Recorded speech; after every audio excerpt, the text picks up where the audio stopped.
Indah, calon guru penggerak angkatan 8 dari SMP Negeri 6 Malingping. Saya di sini akan melaksanakan tugas modul 3.1 pengambilan keputusan berbasis nilai-nilai kebajikan sebagai seorang pemimpin dengan mewawancarai kepala sekolah. Terima kasih.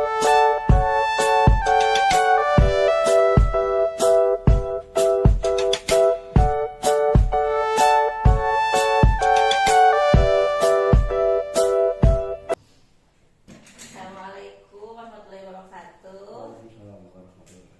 Gimana Bapak kabarnya? Sehat? Alhamdulillah pada waktu ini sedang sehat-sehatnya. Alhamdulillah. Sebelumnya terima kasih kepada Bapak sudah meluangkan waktunya untuk tujuan daripada tugas calon guru penggerak angkatan 8 yaitu 3.1 tentang pengambilan keputusan yang memiliki nilai-nilai kebajikan. Iya. Sebagai tugas kami ya dari situ.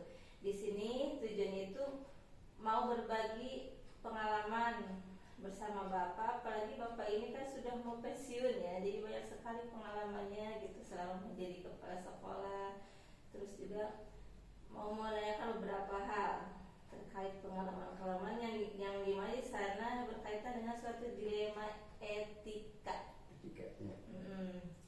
Nah, selama Bapak menjadi kepala sekolah yang sudah berapa tahun ya Pak kira-kira? Iya, udah hampir 17 tahun.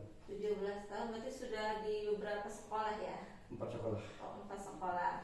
Nah, selama menjadi kepala sekolah, pernah tidak gitu Bapak itu berada di posisi yang dimana harus memilih suatu pengambilan keputusan yang dimana di sana mempertimbangkan antara keduanya kedua itu sama-sama baik. Iya. Dalam pengambilan keputusan itu yang menyangkut dengan suatu dilema terkait perasaan Bapak. Dilemanya maksudnya dilema gimana kan? Misalkan Bapak memiliki suatu pengalaman kasus ya. Iya. Kasus otomatis kita itu harus mengambil suatu keputusan nih. Apalagi menyangkut dilema diri kita pribadi atau dilema kelompok. Iya. Contoh kalau misalkan entah pribadi ya Pak, Iya. sebagai guru. Kalau di rumah pasti ibu rumah tangga, di sekolah guru. Misalkan suatu hari Faida atau Fatin sakit anak nih, gitu kan. Betul. Antara harus mengorbankan sekolah, kalau tidak ke sekolah otomatis anak tidak diajar. Kalau misalkan di rumah ditinggal ke sekolah saja anak tidak tidak diutamakan padahal dia sedang sakit gitu. Nah, itulah dilemanya gitu yang sering dialami oleh seorang ibu-ibu gitu loh Pak, seperti itu. Iya. Kalau pengalaman Bapak gitu, apa aja pengalamannya gitu yang menyangkut satu dilema itu? Ya, terima kasih. Jadi begini, kalau kita mengambil suatu keputusan tentu saja ada baik buruknya. Hanya kita dari seburuk-buruknya cari yang tidak begitu buruk, gitu kan? Atau sebaik-baiknya cari yang lebih baik lagi. Nah ini tergantung kita bagaimana mengelola dilema-dilema yang harus kita keluarkan. Apakah ini berat sini daripada kita memaksakan ke sekolah umpamanya, kita harusnya mengajar. Ternyata pikiran kita kesana kemari, lebih baik ambil keputusan yang mana yang terbaik buat kita. Insya Allah kalau untuk urusan pembelajaran kan sistem ada, kita gunakan manfaatkan, apalagi tahun-tahun sekarang ini bisa menggunakan alat Android, kan bisa itu.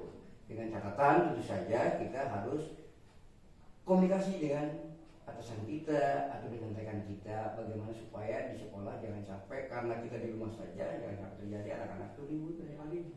Itu kita ambil saja keputusan yang terbaik. Ya, berarti dalam pengambilan keputusannya kita harus mengkomunikasikan komunikatif kepada atasan ya. Selalu harus itu. Apapun alasannya harus ada komunikasi baik ke atasan atau ke teman sejawat. Menjaga etika juga ya Pak Etika, ya. Etika bawahan dengan atasan gitu ya. Jangan sampai kita ditanya dulu atasan kemana ibu, nggak masuk. Nah itu nggak boleh. Jadi sebelum atasan menegur kita, lebih baik kita langsung bicara dulu, beritahu apa adanya. Ya berarti walaupun misalkan dalam pengambilan itu ada salah satu yang dikorbankan, berarti itu yang terbaik saja. Iya, itu yang terbaik daripada dua-duanya terbengkalai. Iya. Yang penting konsisten ya Pak Konsisten. ya, bertanggung jawab. Bisa. Nah. Karena dalam pengambilan keputusan juga ada yang dikorbankan individu, Iya. ada kelompok gitu ya. Betul. Kalau kelompok pasti sekolah siswa, kalau individu berarti anak gitu. Setiap keputusan pasti ada efeknya, tapi mana yang ngefeknya lebih kecil? Nah gitu aja. Oke, seperti itu ya Pak. Iya. Terima kasih. Ada lagi Pak. Nah, dalam pengambilan keputusan itu, apakah ada yang dilibatkan gitu? Apalagi menyangkut moral nih. Misalkan pengambilan keputusannya menyangkut etika dan moralitas lah, Iya, moral gitu ya. Ada tuh yang dilibatkannya. Insya Allah kalau kita menyangkut keputusan untuk khalayak, untuk keputusan bersama, selalu ada orang-orang atau ya stakeholder kita yang kita anggap mumpuni lah. Kita ambil gimana menurut beliau-beliau itu, kita baru ambil keputusan. Kita tidak langsung otoriter begitu saja, sebab tentu saja kalau kita mengambil keputusan ada saja orang-orang yang tidak puas dengan keputusan kita. Bagaimana cara kita untuk mengelola supaya orang-orang yang kira-kira kena imbas dengan keputusan kita bisa memaklumi. Insya Allah kita berdiskusikan langsung dengan mereka. Berarti intinya mengutamakan kolaborasi juga Ya, penting harus ya. ada kolaborasinya tuh. Demi kelancaran dan keputusan Iya. itu konsisten berhasil diputuskan, tidak memihak kepada pihak sebelah Itu gitu ya. ya tujuannya supaya keputusan kita itu jangan baru diputuskan karena ada masukan ini, keputusan kita mentah lagi. Lebih baik sebelum kita memberikan keputusan kita masalahkan dulu. Iya Pak, terkadang gitu. Nah juga ya Pak ya, kalau mengambil suatu keputusan, kadang ada perasaan dalam hati, ini betul apa tidak ya yang diambil? Ya. Ada tidak Pak perasaan seperti Tetap itu? ada. Mudah-mudahan ya kita setelah berpikir-pikir begitu mana yang terbaik. Kalau kita mengambil keputusan begini, efeknya kebanyakan, ambil yang paling minimal. Insya Allah terima semuanya. Iya Pak, oke, berarti harus bisa memikirkan antara individu dan Ya. kelompok juga ya, seperti itu. Oke Pak, menurut pengalaman Bapak ya Pak, nah ketika setelah mengambil keputusan nih, tadi sudah pernah dibahas juga sih tadi, mengalami perasaan gitu, perasaan terkadang menyesal apa benar apa salahnya gitu, benar tidak atau salah tidak gitu. Kalau Anda sendiri kan tadi sudah bilang ke Bapak selalu seperti itu Pak. Kalau sudah nih, jadi terkadang tidak konsisten ya Pak ya, sudah nih mengambil keputusan gitu, udah positif yakin, tetapi terkadang kasihan gitu, ada rasa kasihan gitu loh Pak, seperti itu gitu, kayaknya salah yang diambil gitu ya. Bapak pernah tidak seperti itu perasaannya? Kalau kita mengambil keputusan biasanya, apalagi kalau berupa resmi, biasanya sudah ada kata-kata di barengan apabila keputusan ini ya, menyalahi atau salah dan sebagainya bisa diperbaharui kemudian. Tetapi tidak langsung begitu diputuskan besok langsung dibatalkan lagi, itu sangat salah. Makanya wanti-wanti kalau kita mengambil suatu keputusan kita harus bolak-balik dulu positif negatifnya. Jangan sampai negatifnya lebih banyak ketimbang positifnya. Insya Allah kalau kita keputusannya udah diputuskan, adapun keputusan kita dulu sebagai suri teladannya, kita yang memutuskan, kita jangan jadi pelanggannya. Kebanyakan begitu, kadang-kadang keputusan asal, apalagi dalam pengambilan keputusan jangan waktu emosi, jangan waktu kita bersenang-senangnya, harus dalam ya begitu pasnya lah kita baru ambil keputusan. Berarti kalau kita sedang mau mengambil keputusan ya, harus sedang membawakan emosi kita berarti ya. Harus keluar dari emosi, bahkan senang pun waktu senang jangan. Oh jangan. Ketika kita senang-senangnya kita mengambil keputusan jangan sekali-kali. Sebab beda keputusannya. Setelah hilang senangnya, keputusan yang kita ambil itu akan salah. Makanya tetap harus ada musyawarah dengan orang-orang yang dianggap mumpuni untuk mengambil keputusan. Iya Pak. Terkadang iya gitu Pak. Kalau misalkan mau mengambil keputusan nih, sedang marah juga diputuskan. Nah gitu, itu ya. nggak boleh. Emosi jangan dilibatkan dalam hal keputusan. Berarti harus sedang meredam dulu. Sedang pertimbangkan dulu ya. Kita, iya. Selalu kalau emosi kan kontrol kita nggak bisa terkontrol. Senang juga nggak bisa. Aku ternyata salah. Berarti senang juga termasuk ke dalam emosi ya Pak? Jangan. Jangan. Emosi senang itu nggak boleh lagi keputusan. beda apalagi janji nantinya. Kemudian dia kan berbuat janji. Senang-senang ini kan. Ya. Udah beliau langsung dapat kenyisian. Itu senang. Ketika kesenangan itu hilang, waduh, sesalah kemudian. Berarti harus sedang dalam mengalami hati tenang gitu hati ya? Tenang. Hati tenang. Hati tenang, kepala dingin, ya. Itu. Oh iya. Baiklah ya Pak ya. Terus selanjutnya nih, di dalam pengambilan keputusan ada 3 ya. Kalau di sini 3 prinsip pengambilan keputusan. Yang pertama itu ada rasa peduli. Sama ya.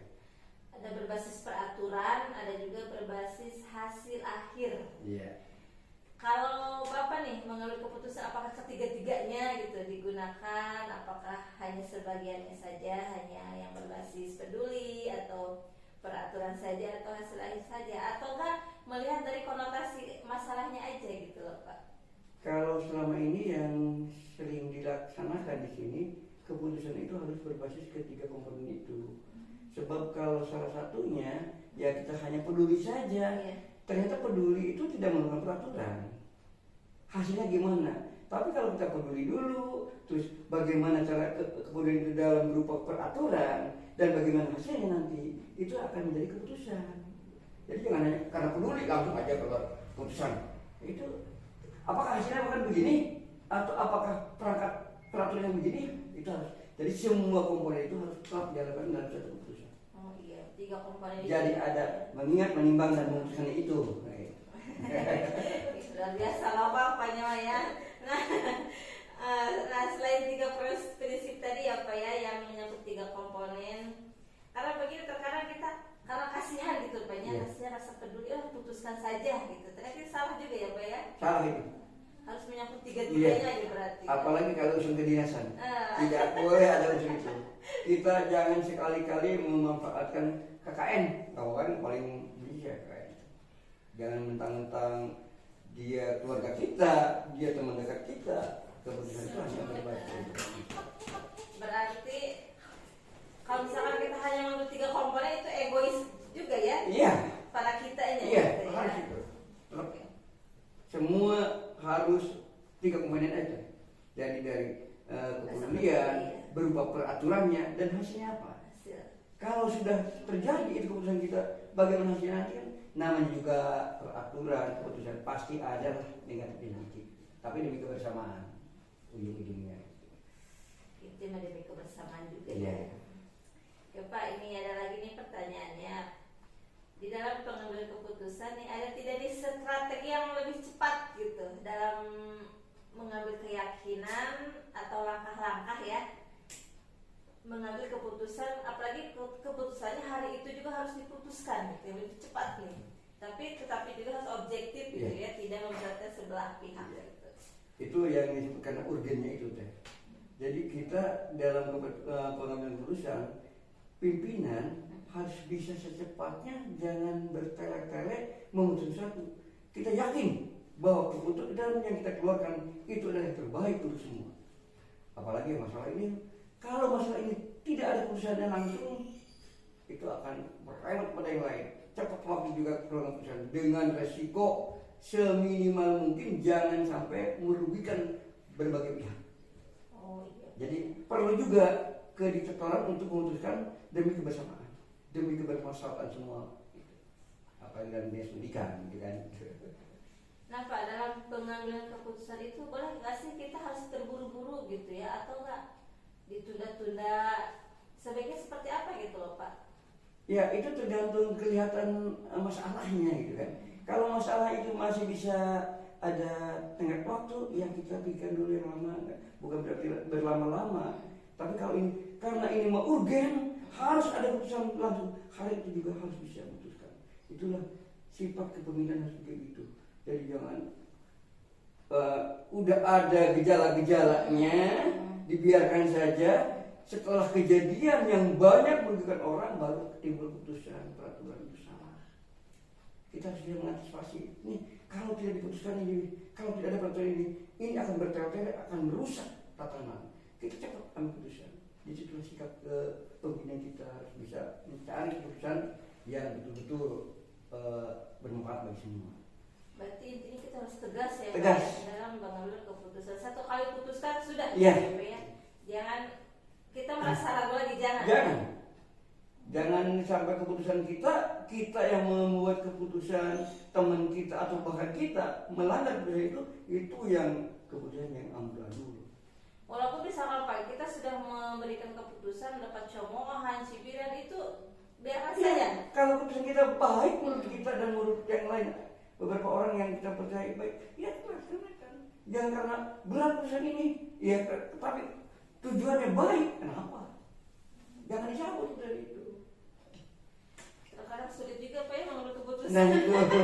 Apalagi menyakiti hati, menyakiti hati gitu loh Pak. Kalau kita bekerja dengan hati. Sulit juga Pak, benar. Makanya ini melakukan wawancaranya berbagi pengalaman dengan Bapak gitu ya. Apalagi Bapak sudah banyak pengalamannya, sudah hampir di ujung mau pensiun, apalagi luar biasa. Pengisi penggerak lah. Iya Pak, terkadang juga banyak sekali belajar dari Bapak. Jujur saja dari kedisiplinan, dari apapun gitu ya. Figur banget lah Bapak. Enggak, kita mah ya apa yang kita bisa kerjakan hari ini kerjakan. Jangan udah besok. Kita kerjakan beres yang ini. Kalau udah beres yang ini, yang lain kenapa tidak? Ini untuk masih apa? Kerjakan kalau ada waktu. Itu biasanya gitu. Pertama titip kepada calon-calon pemimpin, minimal kita bisa. Kalaupun pemimpin itu tidak banyak kerja, yang penting ada di tempat. Kita bisa melayani teman, menemani mereka. Insya Allah dengan cara-cara begitu yakinlah. Ya minimal ya ada kita ada. Gitu. Sebab biasanya zaman-zaman yang dulu, kalau pimpinan tidak ada, kerja semua gue. Iya betul Pak, betul banget itu. Betul Pak, merasakan Pak. Minimal kalau kita menemani ya, kalau kita ya buat ada yang salah harus begini ya. Kalau pimpinan yang nggak ada di tempat, ya gimana mau suksesnya? Gitu biasanya. Takutnya justru tidak mau dikasih guru, tidak mau dikasih teman-teman, karena pimpinan jarang datang ya udah. Gitu. Iya betul sekali itu Pak, pengalaman alamiah namanya kali ya. Kalau tidak ada kapsul, wah senang. Tapi bukan di sini gitu Pak, dulu ya bahagia gitu, sehingga ngajak tuh amburadul ya, karena merasa ngajak tuh dipantau saja. Ternyata salah ya Pak. Itu hati nurani kita. Masih banyak teman-teman kita yang berpikir begitu, kerja itu karena ada pimpinan. Jangan. Harusnya ada dan tidak ada pimpinan. Coba-coba kalau ada pimpinan lagi di klub 3 hari gimana? Kalau mental para pegawai atau guru-guru kita begitu bahaya. Karena ingin dipuji nah, itu salah juga ya. Jauhkan sifat-sifat itu. Kita bekerja dengan hati. Aduh, ya Pak, betul. Ya pokoknya seperti itu ya Pak ya, dalam pengambilan keputusan kita itu harus konsisten dengan hati dan pikiran kita juga, tidak boleh pimplan ya. Apapun yang kita putuskan hari itu juga ya ditandatangani, diujian. Untuk kata Bapak tadi dipertimbangkan dulu, terus yang kedua ditimbang dulu, mengingat baru memutuskan dengan segala risikonya, seminim mungkin efek negatifnya dihilangkan. Ya, alhamdulillah Bapak, terima kasih ya atas wawancara untuk hari ini. Pokoknya sangat bermanfaat sekali. Insya Allah akan selalu diingat lah ilmu dari Bapak gitu ya. Semoga bermanfaat untuk Anda juga ya Pak ya. Insya Allah itu akan jadi pemimpin yang baik. Amin. Pokoknya terima kasih banyak kepada Bapak atas waktunya. Mungkin hanya itu saja ya Pak ya untuk pertemuan kali ini. Terima kasih atas waktunya. Assalamualaikum warahmatullahi wabarakatuh. Waalaikumsalam warahmatullahi wabarakatuh.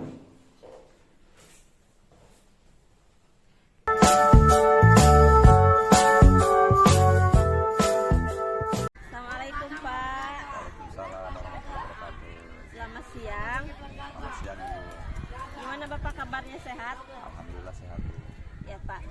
Sebelumnya saya mengucapkan mohon maaf ya Pak ya kepada Bapak, dan terima kasih banyak karena sudah meluangkan waktu untuk saya, memberikan waktu untuk saya, yang dimana di sini saya sebagai calon guru penggerak angkatan 8 memiliki tugas untuk mewawancarai kepala sekolah, yang dimana saya memilih Bapak gitu ya, salah satunya kan terdekat, dan juga utamanya mah intinya mau banyak belajar, mau banyak berbagi pengalaman pengalaman dari Bapak, yang dimana Bapak itu sudah memiliki pengalaman banyak pastinya Pak ya dalam kurun waktu menjadi kepala sekolah gitu. Dalam hal pengambilan keputusan, apalagi saya sendiri terkadang masih tidak konsisten Pak dalam pengambilan keputusan, maka dari itu saya mau banyak belajar dari Bapak Pak ya pada siang kali ini. Nah, selama Bapak menjadi kepala sekolah nih, pernah tidak gitu Bapak berada di posisi yang harus memilih keputusan, apalagi keduanya saling bertentangan ya, sama-sama baik di sana. Berarti harus mempertimbangkan keduanya gitu, sama seperti itu. Dan bagaimana caranya Bapak mengidentifikasi masalah tersebut dari kasus tersebut? Ibu, terima kasih sebelumnya saya juga bisa berkata dengan Ibu terkait kasus atau permasalahan yang terjadi, dilema etika dan rujukan moral yang terjadi pasti di setiap satuan pendidikan atau sekolah pasti ada kasus tersebut. Untuk identifikasi yang saya lakukan terhadap kasus tersebut, yaitu saya yang pertama adalah memperhatikan ciri dan karakteristik dari kasus tersebut. Nah, dengan demikian kita bisa menentukan nilai yang saling bertentangan pada kasus tersebut. Berarti yang pertama harus bisa memperhatikan ciri-cirinya dulu ya Pak ya, sebelum kita mempertimbangkan gitu ya. Nah, bagaimana caranya itu Bapak bisa mempertimbangkan apakah ini termasuk ke dalam suatu kasus dilema etika, apakah rujukan moral? Tadi dengan kita memperhatikan ciri dan karakteristik dari kasus tersebut, jadi kita bisa menentukan nanti nilai-nilai yang bertentangan pada kasus tersebut. Jadi kita bisa menentukan apakah ini adalah rujukan moral atau dilema etika, seperti itu. Baiklah Pak. Nah, selama dalam pengambilan keputusan itu, apakah ada yang dilibatkan gitu loh Pak, supaya keputusan yang kita ambil itu ya tidak memberatkan sebelah pihak gitu? Tentu Bu, tentu harus kita libatkan. Kita harus berkolaborasi dengan berbagai pihak, tentunya warga sekolah, juga pimpinan kita terkait pengambilan keputusan yang berkaitan dengan dilema etika dan rujukan moral. Oke, mengaitkan kepada dilema etika dan rujukan moral ya Pak ya, bagaimana ini misalkan keputusan yang diambil itu tidak sesuai peraturan atau melanggar suatu kode-kode etik gitu loh Pak, cara mengantisipasinya? Itu Bu, dengan pengambilan keputusan ini kita harus melakukan 9 prinsip Bu, 9 paradigma agar kita tadi tidak melanggar aturan dan kode etik. Yang pertama yang saya lakukan adalah mengenali nilai-nilai yang saling bertentangan. Yang kedua, menentukan siapa yang terlibat pada situasi itu gitu Bu. Terus yang ketiga, kita menentukan fakta-fakta yang relevan dari kejadian kasus tersebut. Yang keempat, kita melakukan pengujian terhadap kasus itu, pengujian benar atau salah. Terus yang keempat adalah pengujian paradigma benar lawan benar. Yang keenam adalah kita melakukan prinsip resolusi. Yang ketujuh, kita harus menginvestigasi opsi trilema. Dan yang ke-8 baru kita menentukan atau membuat keputusan. Apa yang sudah kita lakukan tadi, buat keputusannya. Dan yang selanjutnya kita merefleksi keputusan, apakah yang sudah kita ambil keputusannya bisa dipertanggungjawabkan, dan tentunya ini menjadi dasar untuk kasus selanjutnya agar bisa lebih baik lagi. Wah, berarti banyak sekali ya Pak ya langkah-langkahnya dalam pengambilan keputusan itu. Dikira saya hanya satu keputusan diputuskan hari itu selesai gitu, ternyata kita itu harus bisa melihat suatu paradigma, langkah-langkahnya.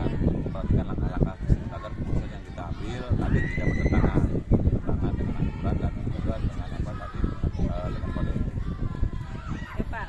Nah, pengalaman Bapak nih ya, ketika dalam pengambilan keputusan pernah tidak gitu Pak mengalami perasaan ini ini benar atau tidak ya pengambilan yang diambilnya gitu loh Pak, seperti itu. Ya jelas Bu, jadi ketika kita melakukan pengambilan keputusan, tentunya kita pasti merasakan apakah yang sudah kita lakukan benar atau salah, atau benar memang atau benar. Jadi tentunya tapi dengan tadi kita melakukan 9 prinsip paradigma pengambilan keputusan tadi, kita yakin bahwa pengambilan keputusan yang kita lakukan bisa dipertanggungjawabkan dan tentunya berdasarkan nilai-nilai kebajikan universal. Oke Pak. Nah, di dalam pengambilan keputusan itu kan ada 3 prinsip ya Pak ya. 3 prinsip pengambilan keputusan kita itu Pak, harus integrasi teknologi gitu, agil ya. Terus yang satu lagi itu apa itu lagi namanya ya. Nah, dari ketiga prinsip itu apakah Bapak sendiri dilakukan semuanya ketiga-tiganya, apakah hanya salah satu saja gitu dalam pengambilannya? Tentu dalam pengambilan keputusan yang saya lakukan, kita melihat kasus yang kita yakin bahwa pengambilan keputusan yang kita lakukan bisa dipertanggungjawabkan dan tentunya berdasarkan nilai-nilai kebajikan universal. Oke Pak. Nah, di dalam pengambilan keputusan itu kan ada 3 prinsip ya Pak ya. 3 prinsip pengambilan keputusan kita itu Pak, harus integrasi teknologi gitu, agil ya. Terus yang satu lagi itu apa itu lagi namanya ya. Nah, dari ketiga prinsip itu apakah Bapak sendiri dilakukan semuanya ketiga-tiganya, apakah hanya salah satu saja gitu dalam pengambilannya? Tentu dalam pengambilan keputusan yang saya lakukan, kita melihat kasus yang terjadi. Tentunya setiap kasus yang terjadi berbeda, dan saya melakukan ketiga hal tersebut pada kasus 3 prinsip tersebut pada kasus masing-masing yang terjadi. Ketika pengambilan keputusan yang dilakukan bisa dipertanggungjawabkan. Ya Pak, soalnya kalau saya sendiri mas sering ya Pak ya, saya itu mengambil keputusan tapi selalu mengutamakan rasa pedulinya gitu ya. Terkadang tidak melihat untuk berbasis aturan, tidak melihat kepada berbasis hasil akhir gitu. Yang penting karena rasa kasihan itu ya udah saya putuskan gitu. Jadi itu salah juga ya Pak ya. Kurang tepat memang, yang seharusnya kita lakukan adalah kita melihat kasus yang terjadi dan kita melakukan ketiga prinsip tersebut agar apa yang kita lakukan pengambilan keputusannya bisa dipertanggungjawabkan dan berdasarkan nilai kebajikan. Oke Pak. Nah, kalau pengalaman Bapak nih ya, saya mau banyak pengalaman lagi pada saat pengambilan keputusan. Ada tidak gitu Pak strategi yang lebih cepat atau langkah-langkah yang lebih meyakinkan dalam pengambilan keputusan itu supaya keputusan yang diambil oleh kita itu benar-benar tadi tidak ada perasaan salahnya gitu loh, seperti itu. Konsisten lah intinya mah. Ibu tadi sudah saya sampaikan di awal bahwa ketika kita melakukan pengambilan keputusan, kita harus memperhatikan 9 langkah tadi. Yang pertama kita mengenali nilai yang saling bertentangan. Yang kedua kita menentukan siapa yang terlibat pada situasi itu. Terus yang ketiga kita menemukan fakta-fakta yang relevan pada kasus tersebut. Terus yang keempat kita pengujian benar atau salah. Yang kelima pengujian paradigma benar lawan benar. Dan yang keenam yaitu melakukan prinsip resolusi. Dan yang ketujuh kita melakukan investigasi opsi trilema. Yang ke-8 baru kita menentukan membuat keputusan. Dan apa yang kita lakukan keputusan itu sesuai dengan tadi langkah yang sudah kita lakukan. Semoga tadi tanggung jawab dan tidak melanggar aturan, dan tentunya yang keputusan yang kita ambil berdasarkan nilai-nilai kebajikan. Dan yang terakhir itu yang itu adalah kita merefleksikan gitu, keputusan yang kita ambil untuk langkah ke depan lebih baik lagi. Oh, berarti itu runtutan itu ya Pak ya strategi yang paling tepat gitu ya dalam pengambilan keputusan, supaya keputusan itu benar-benar objektif dan tidak ada yang dirugikan dengan sebelah pihak gitu ya Pak ya. Nah, kalau untuk membedakan antara mana sih ini keputusan yang termasuk ke dalam dilema ITK ataupun moral, terkadang saya sulit membedakan loh Pak, seperti itu. Menurut Bapak seperti apa gitu loh Pak? Jadi ketika kita menentukan mana itu dilema etika atau bujukan moral, tadi kita harus melakukan adalah memperhatikan ciri dan karakteristik dari kasus tersebut. Dengan memperhatikan ciri dan karakteristiknya, kita nanti bisa menentukan nilai-nilai yang saling bertentangan pada kasus tersebut.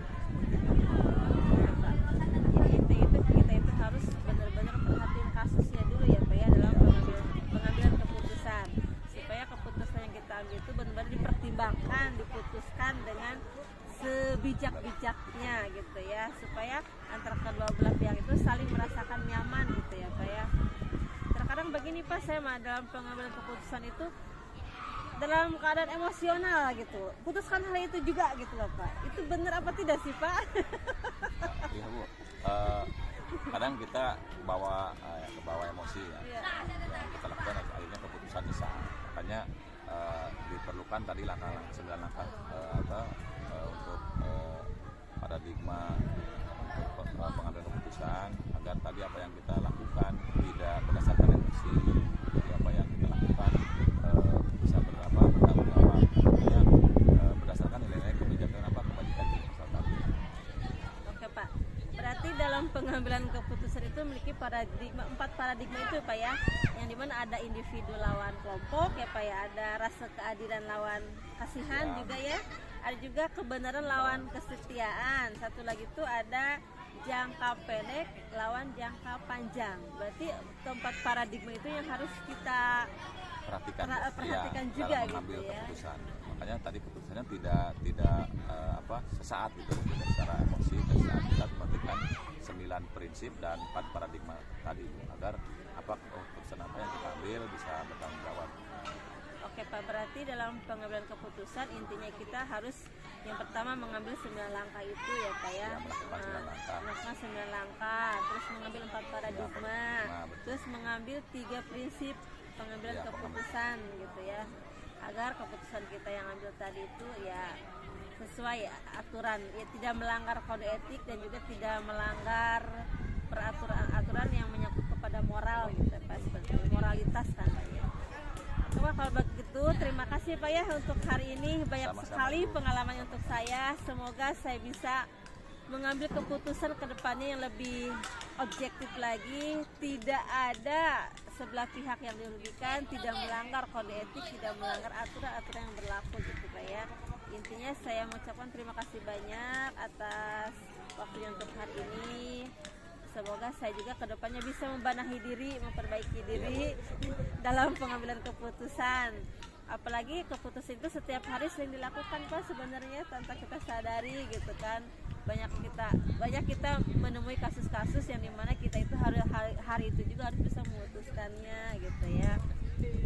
Ya untuk kedepannya saya juga nanti kalau misalkan mau komunikasi lagi dengan Bapak ya jangan sungkan ya Pak ya. Siap, Bu. Semoga Bapak banyak waktunya untuk saya gitu ya. Yang jelas Bu, hal yang terpenting yang harus kita perhatikan adalah dalam pengambilan keputusan tadi Bu, kita harus bersikapnya bertanggung jawab dan tentunya berdasarkan nilai-nilai kebajikannya. Terima kasih Bu ya. Ya intinya ya. satu lagi Pak, berarti intinya itu dalam pengambilan keputusan kita juga jangan berdiri sendiri Pak ya.